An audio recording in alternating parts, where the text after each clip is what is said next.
Moj gost je tokrat Vojislav Pavnič z izjemnim znanjem, ki ga bo delil z nami. Govorimo o znanju simbolov, run, o znanju skrivne zgodovine in o vsem tem bova danes govorila. Vojislav, dobrodošel na kanalu Kompas Vzhoda. Zdravo, živo, bolje vas našao. Eto, drago mi je da smo uspeli da nađemo vreme da malo se ispričamo. V alternativnih medijih zadnje čase se veliko govori o runah in simbolih. Jaz sem pogledala kar nekaj tvojih videov, ki so izredno zanimivi. Nosim runo, ki jo zelo močno čutim, pa me zanima za začetek, kaj sploh je za naše gledalce, seveda, kaj so rune in kaj so simboli, o čem nam govorijo.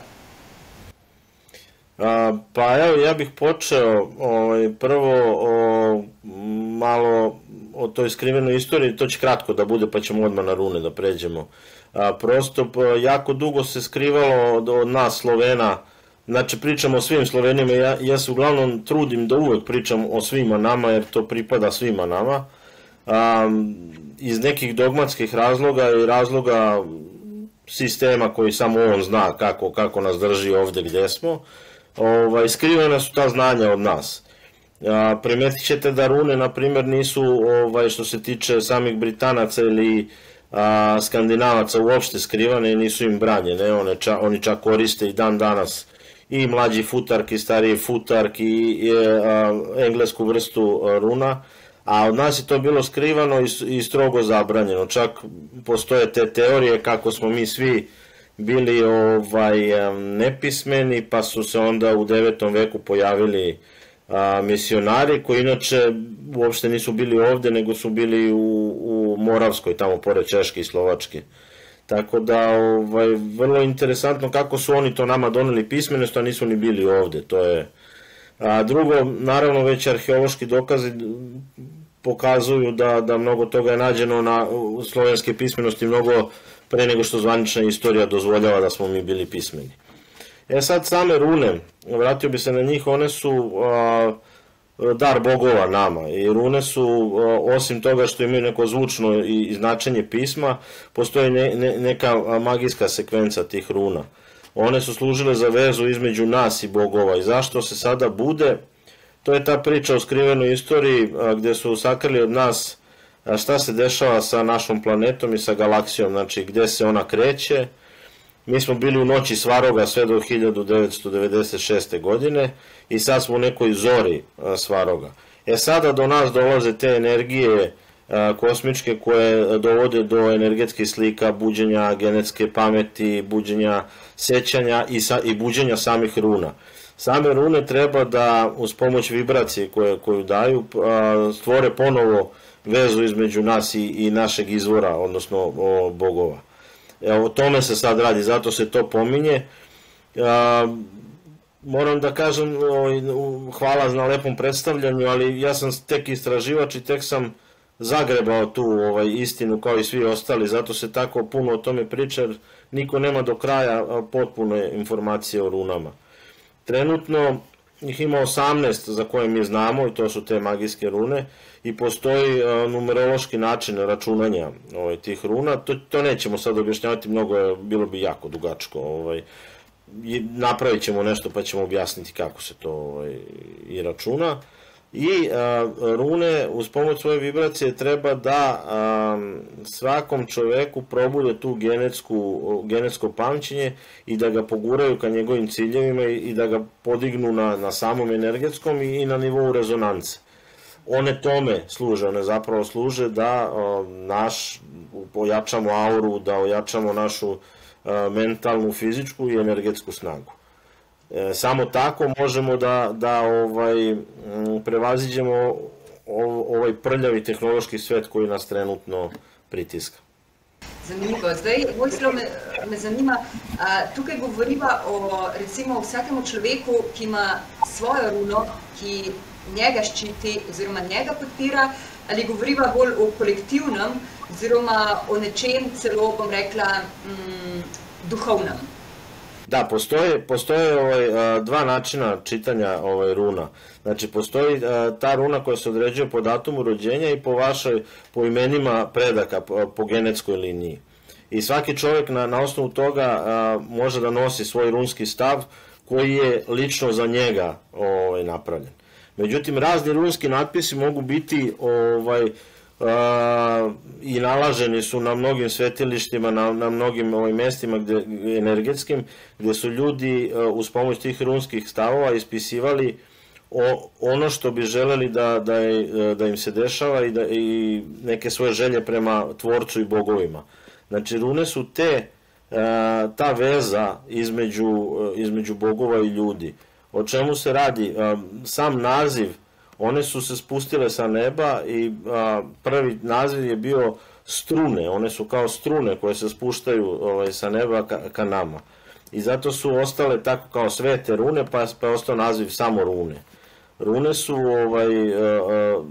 vibraciono sredstvo otvaranja te duhovne vertikale prema predsima i prema tim uzvišenim bićima koji su stvarale ovaj svet. Kako si, Vojislav, ti prišel v stik z runami, oziroma kje se je tebi odprlo to znanje in kaj so tvoji viri?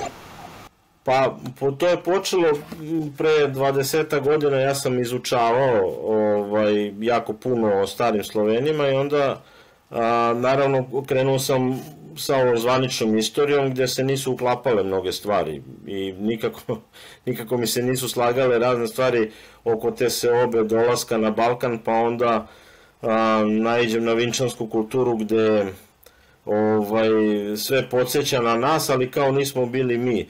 Pa onda sam naišao čak u vinčanskom pismu na određeni broj ovih, ima bar 5 od ovih 18 runa koje mi smatramo magijskim.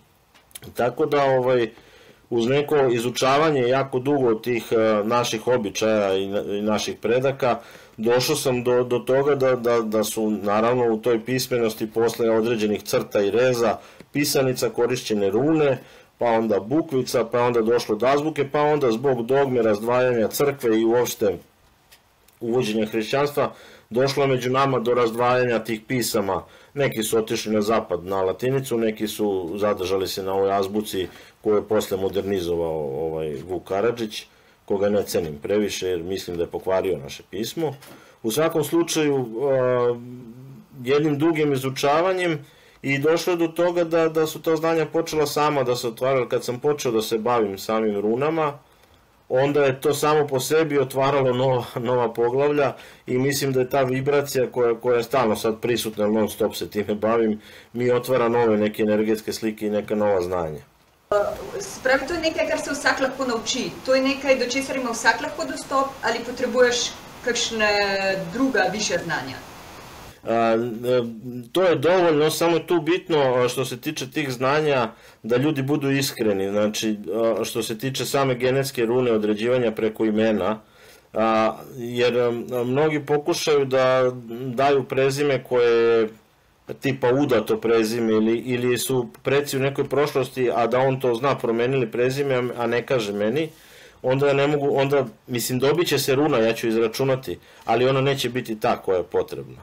A što se tiče datuma rođenja, tu nema neke velike greške, tu se zna i položaj same zemlje u tom periodu kad je čovjek rođen, jer kad god se rodi čovjek, postoje određene sile kosmičke koje deluju na nas. U tom trenutku zemlja se negde nalazi u ovoj našoj galaksiji u odnosu na sunce, u odnosu na sazvežđa koja su iznad nas.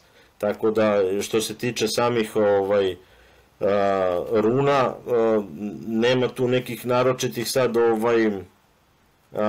kako bih rekao, ne treba ti fakultet, ni to sad znanje da padneš u nesvest, međutim, postoje određeni kanali koji moraju da se otvore kod čoveka da bi čovek razumeo o čemu mi sad pričamo i osetio samu blagodet i korist runa.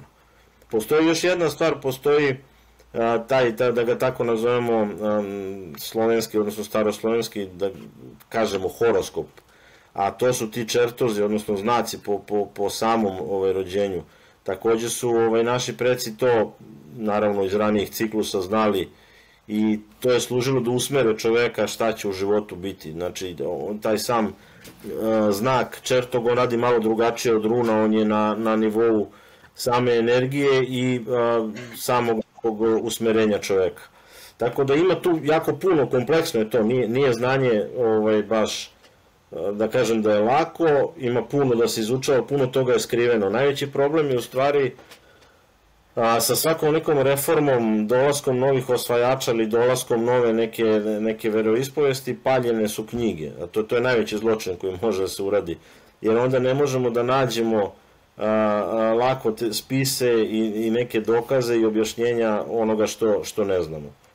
Ali šta ja mogu da potvrdim? Mogu da potvrdim da nije samo po sebi došlo. Znači nisam ja sad kao sve učio o starim Slovenima i sad ja kao sve znam o njima.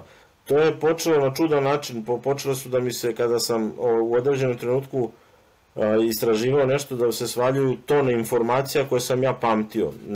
Ja ne umem da objasnim zašto i kako se to dogodilo, ali eto, ja sad vladam tim informacijama pa pokušavam da malo rodu raširim to ako i kako moguće. Imaš sodelavce, s kom sodeluješ, te ekipa, recimo s kom se posvetuješ o svojih ugotovitvah, o nekih dognanjih, o vprašanjih, ki se ti pojavljajo? Pa vidi, uglavnom se to svodi na iščitavanje nekih već spisa, ali odmah da ti kažem ne uzimam ništa 100% od toga što pročitam, već donosim sam zaključke šta mi govore spisi i svodi se na takva prijateljstva. Znači nemam ja ništa organizovano, nikad nisam organizovao neku organizaciju gde kao tim i ekipa nešto radi, ali da, puno ljudi sada, Milan Izano je jedan od tih koji se bave istraživanjem toga što nas čeka, šta će biti i onoga što nam se u stvari dešava, mnogi ljudi nisu svesni. Nažalost, puno ljudi uopšte nije svesno u kakvom sistemu živimo.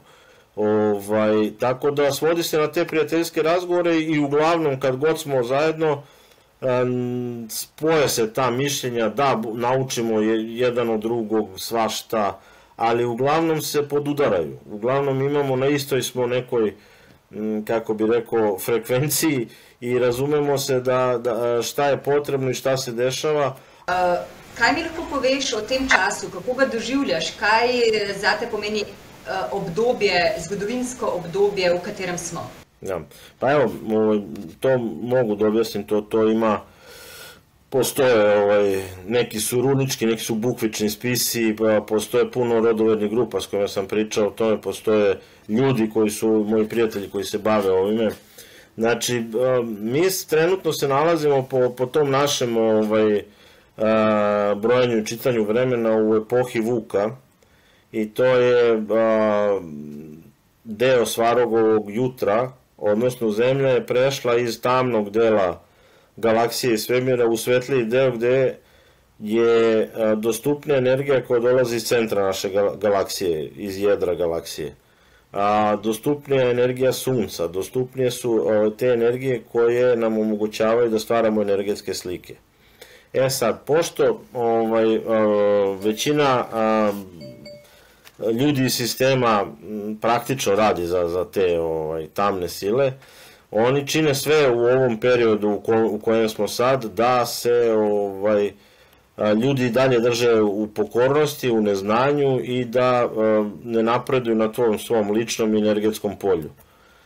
Kako se to dešava? Dešava se, evo vidimo svi šta se dešava, ja neću da pričam o politici, to nije moja ni stvar, niti, ali mislim napraviti onakvu euforiju oko pandemije, napraviti rat među slovenskim narodima ponovo uživati u istrebljenju ljudi koji ni za šta nisu krivi, je potpuno, vidi se da su te tamne sile shvatile da je ovo period kada dolaze svetle energije i rade na tome da prosto čovečanstvo ne izađe iz tog začaranog tamnog kruga.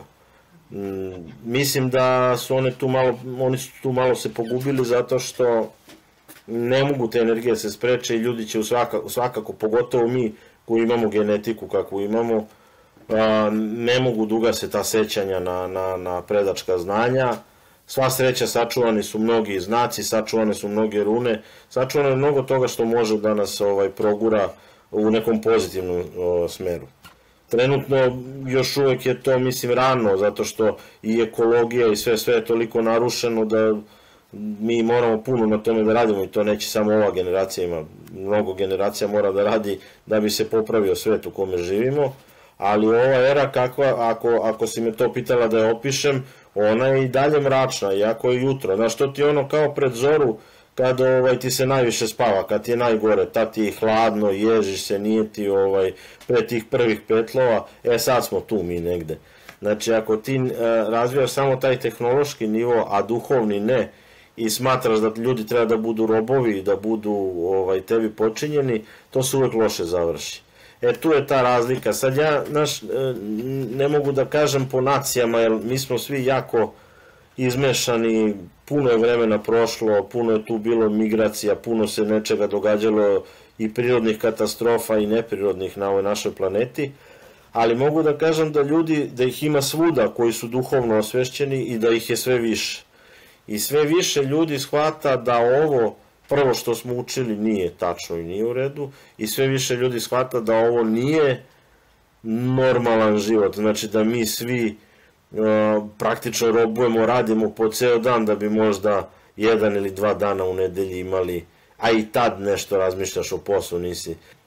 Duhovni razvoj je jako bitan. U taj duhovni razvoj ulaze ta znanja oko energije tela, oko odnosa čoveka i prirode, odnosa čoveka i vode, čoveka i šume. Uopšte ta duhovna otvorenost je jako bitna, jer čovek, bez obzira što mi svi živimo u zgradama i mislimo kako nam je tu super, tu nije dobro, tu ne struje energija kako treba. Čovjek bi morao mnogo više da bude vezan sa prirodom. Ja znam ljude ovde, takva su vremena došla da kad ih pitam da nisu, oni čak ni na plažu ne stanu bosom nogom, nego u papučama pa tek u vodu ako uđu. Znači niko ne stoji na majici zemlji nogama, a zamisli koji je to prekid u strujenju energije između čoveka i kosmosa. Ti moraš da imaš kontakt sa zemljom, moraš da imaš kontakt sa energijama oko sebe i moraš da imaš otvoren taj leva kontakt prema nebu, prema kosmosu, da bi čovjek bio zdrav. Zašto se pojavljaju gomile nekih bolesti? Eto, zato što energetski nismo dobro, tako onda fizički se kvari zdravlje. Ja, mislim, vse se že ve, recimo, kako se počutimo, ko gremo na morje, ko daš oblačila dol, ko si na soncu, ko si v bližini vode, ko si na kamnih, že veš, da se počutiš, kot da si lažji, kot da neka bremena odpadajo, kot da si bolj odprt, bolj sproščen, vse je drugače, že samo ta prisotnost narave, kaj šele, da govorimo, da nekateri ljudi zelo, zelo vlečejo v hribe, ker tam pravijo, da ni skrbi in tako naprej. To je vse dela bližina narave in resnično smo precej odklopljeni od tega. Pričao sam to, ne znam koliko ste upućeni, postoji kod naših predaka, postoje obred kola, znate kolo iz folklora koje se igra. Ono se uvijek igralo tu gde je vetar, gde je voda, znači da li je more, da li je reka koja teče. Ljudi su uglavnom bosi bili, ima obreda gde ljudi hodaju po žeravici, po vatri, to je kupalski obred, gde čovek svojim mislima ne dozvoli da telo bude povređeno. Ali se uznosi na taj način prema tvorcu i pokazujemo da njegova kreacija duhovno zrela, da može dalje da napreduje. Mi smo to malo izgubili u ovom modernom svetu, u ovoj eri o kojoj smo pričali, tu smo praktično se poništili kao duhovna bića, mi smo kao neki bioroboti i sad sistem ide ka tome, nažalost ovo sve ide ka tome da mi postanemo prosta radna snaga, baš bioroboti kojima se naredi, oni odrade, idu da spavaju i ne smetaju mnogo. To nije dobro, to ne bi trebalo dozvoliti, ja se nadam da će svi ljudi koji su se malo osvestili na ovom svetu biti protiv ovoga što sistem, kad kažem sistem, ja mislim na ceo svet, ne mislim uopšte na ove sitne politike naših malih država, mislim na, bukvalno postoji sistem koji vlada svetom, znači to nemojte da se uopšte zavaravate da neko od naših državnika nešto odlučuje, oni samo čitaju što je napisano, to je to. Vojslo, kaj trenutno tebi res zanimivo, kar otkrivaš, razkrivaš, prebiraš v tem obdobju? Najviše toga otkrivam kroz jezik i preko samog nasleđa reči i pisma. Ja sam do mnogo toga došao po tim nekim narodnim izrekama koje su onako jako duboke, a ljudi to olako uzimaju. Evo, reći ću ti ono malo što znam na slovenačkom, pošto vidiš da te nešto i razumem. vi koristite izraz za dete otrok, je li tako? Ali taj izraz je postojao kod naših predaka, postojalo je i čedo, i dete, i otrok, i junoša, i mladić, i čovjek, i ljudina. To su etape odrastanja, znaš. Kad naši preci su znali tačno u kojoj etapi odrastanja je potrebno čoveku kakvo znanje i takvo su mu servirali, tako su ga obrazovali. U tim slovenskim opštinama su ljudi učili od staraca, oni su imali starce od 300 leta, imali su to veće koje učilo tu decu da dođe, na primjer, od čeda do, to su već roditelji radili, od čeda do deteta, pa od deteta do otroka, to su već ti mudraci radili, pa onda dalje išlo da postane ratnik, da postane trgovac, da postane, sve se to znalo po tim etapama. Hoću da kažem da su nam i jezik tako razdelili, svako je uzeo po nešto iz tog starog, veoma bogatog jezika i to je najzanimljivije što ti možeš da otkriješ da si u srodstvu ne samo mi kao beli ljudi, ne samo kao mi Sloveni između sebe, imamo mi tu još puno raznih veza i sa Skandinavijom, ima jedna veza koja nije baš ovako lepa sa Britanijom i zato i postoji ta neka malo mržnja između nas i njih i problem. Hoću da kažem, puno zanimljivih stvari i puno toga je skriveno od nas, to je najveći problem. Najgore je to kada vam neko zabranjuje i kaže to odmah odbacuje činjenicu bez ikakvih argumenata i dokaza i kaže to nije istina, istina je samo ono, na primjer, što piše u Bibliji. Sad, moje kontra pitanje je, a ko tvrdi da je istina ovo što piše u Bibliji je istina? Mislim, kako to dokazujemo? Mene uvijek pitaju koji su ti izvori. A koji su vama izvori? Mislim, slepo verovanje nije neki izvor, to meni ne daje. Znači, šta je najzanimljivije?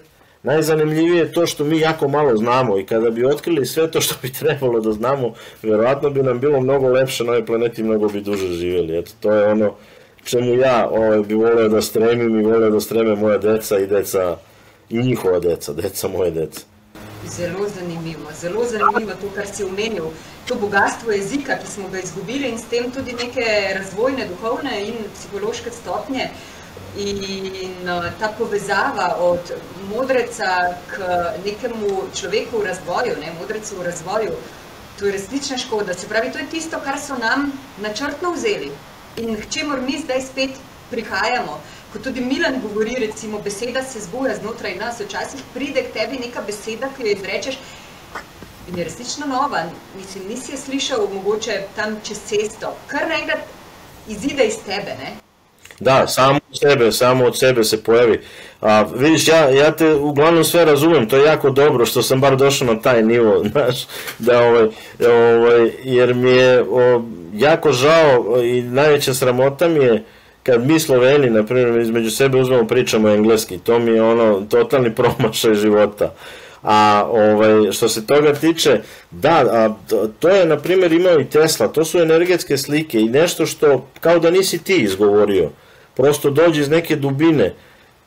A o čemu se tu radi, to mogu kratko da objasnim. Ako se vratiš, na primjer, uzmeš svoju porodicu nekih 300 godina unazad, u stvaranju tebe učestvovalo oko 3-4 hiljade ljudi.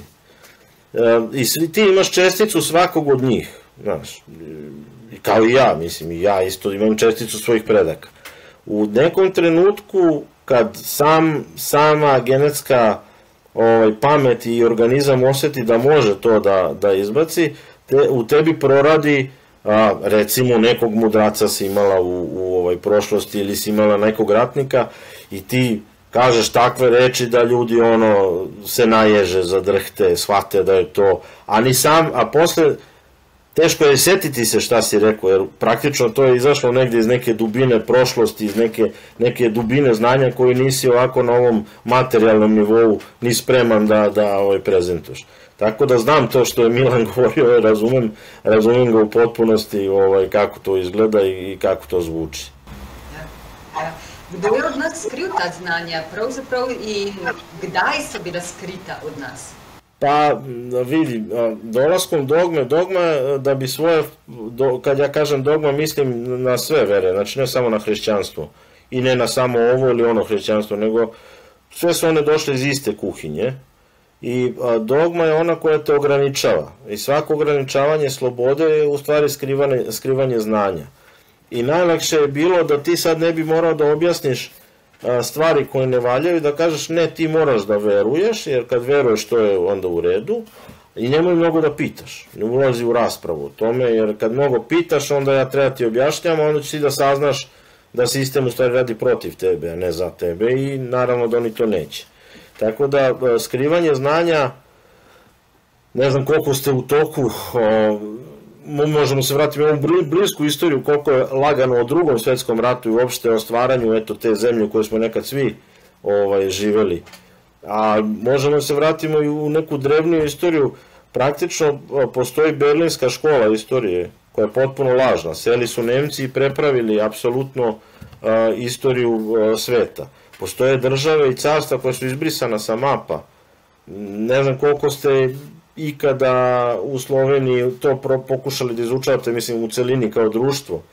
Postoji carstvo veliko slovensko Tartarija o kome niko ne govori, a na svim kartama, evo ja ovde kad odem u našu tvrđavu u Beogradu, Kalemegdan ima prodavnica starih karata iz 15. 16. veka. Prvo što vidim karta iz 15. veka sa velikim natpisom Grand Tartarija, Velika Tartarija. Znači, skrivano od nas, od istorije do geografije, do tih samih sitnih običaja. A kako su to radili? Te sitne obrede koji su nama korisni, koje su nam preci ostavili u nasleđe, su polako prebacili malo u veru, pa su onda pomerili datum od obreda, pa su onda od tog obreda malo izbrisali nešto što nije odgovaralo crkvi i onda, na primjer, kod Srba se zadržao kult slave. Kad svaka porodica je slavila nekog svog zaštitnika, odnosno pretka, to je u stvari kult predaka. I oni su zamenjeni za svece, za hrišćanske svece. I sad dolazimo u paradoks da, na primjer, na jugu Srbije imaš ljude koji slave neke grčke svece i onda se ljudi pitaju, nije im jasno zašto nema veze sa njihovom samom, sa njihovim rodom koji je jako bitan. A sam obred je vezan uopšte za večeranje sa precima i sa traženjem pomoći od predaka i to u stvari buđenje tih čestica predačke koje imamo u sebi kada nam je potrebna pomoć. Sad ja znam, na primjer, za Sloveniju i za Hrvatsku kolika je borba bila da, na primjer, mise i službe u crkvi budu na domicilnom jeziku, odnosno na slovenačkom ili na hrvatskom. To nije u katoličkoj crkvi dozvoljeno, znači samo latinski je ostavljen. Tako da, to je to što te ograničava. Sve te zabrane ti ne daju da ti se ni duhovno, ni energetski, ni u krajnjem slučaju, na kraju krajeva, kad si ti stalno porobljen i potišten, ni ekonomski ne možeš ti da napreduješ, ne znam kako. Vojislav, to se pravi, ti polagaš tukaj kar veliko moč in upanje, recimo na rune in na razne simbole, ki podprejo človeka. Mislim, marsikomu se bo zdaj to slišalo malo banalno, da ti poznaš svojo runo, to nosiš in da se boš ti kar lažje osvobodil sistema. Pa vseeno te vprašam, verjameš v to? Da, pa ako čovjek samo kaže ja nosim runu i oslobodio sam se, naravno da to nije istina, mislim. A sloboda je vrlo kompleksna stvar. Biti slobodan znači mnogo više od ovoga što mi danas smatramo slobodom. Rune su jako dobar početak, zato što bude u čoveku tu predačku vibraciju. To je jako dobar početak, ali nije dovoljno. I nije samo to dovoljno da bi mi rekli da smo se oslobodili. Znači, mi bi kao čovečanstvo trebalo da poradimo prvo na menjanju sebe iznutra. Kad sebe promenimo i kad sebe stavimo u tu neku ravan i harmoniju sa prirodom, zemljom, precima i da kažem tako bogovima, onda bi možda mogli da napredujemo mnogo brže. Ali, mislim, ja mogu da dam jedan primjer gde mi možemo da pričamo jedno, a radimo drugo, onda to nije to. Mislim, evo, Srbija je u ekološkoj katastrofi trenutno. I svi se slažu. Kome god kažeš da, u redu je, ne treba da se baca svuda, treba da se vidi ko su glavni zagađivači, ali ti prođeš pored žbuna koji je pun plastičnih flašica, koji je neko pio vodu i bacio. Taj čovjek prvo nije nikako slobodan jer je kupio tu vodu za koju ne zna ni gde je natočena. Drugo, čim on smatra da žbun jede plastičnu flašicu, on nije dobro naučen, nije dobro shvatio uopšte sistem prirode kako funkcioniše. I treće, ako ne pazimo prirodu, onda nećemo to ostaviti svojoj deci i onda gasimo rod. A jedina naš zadatak ostavljen od tih bogova koji su stvorili ovaj svet jeste da sačuvamo planetu i rod. Da mi ovde budemo čuvari ove planete. A mi smo postali nešto drugo, mi smo postali zagađivači, paraziti planete.